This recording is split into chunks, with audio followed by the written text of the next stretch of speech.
So yun guys, ito na naman tayo. Nagbabalik sa ating vlog. So ayan, nagpunta kami ng Circle Park sa Quezon City. So ayan, nakarating sa atin na meron ng mga food park. At saka magkakaroon sa ng event sa November 25. So ayan, tinalay po natin pumunta at mag-check tayo ng mga food court. So merong mga street food. Ayan, kung mapapansin nyo is maraming tao, maraming bumibili. Merong mga milk tea house. So meron din silang iba't ibang klaseng food cart. So pwede kayong mamili kung anong gusto nyo o ano pupusuan yung pagkain. So meron din ditong mga, kung makikita nyo, mga milk tea. So may mga phrases na yan. So mamimili na lang kayo, anong flavor na gusto nyo. So yan, meron din ditong mga burger. So meron ditong burger, overload cheese, double patties. So yan, ito yung i-try.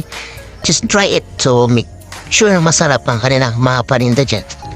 So, kabilang side is merong food cart. So, ayan, meron dito sa kabilang side na mga sari-sari stores, snacks, soft drinks.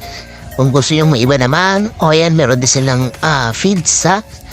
So, napaka-affordable.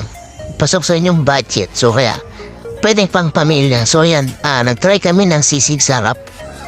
Ayan, medyo mahaba pila dyan, bumalik kami. So, ayan po, nasa Circle tayo. Medyo maraming tao na.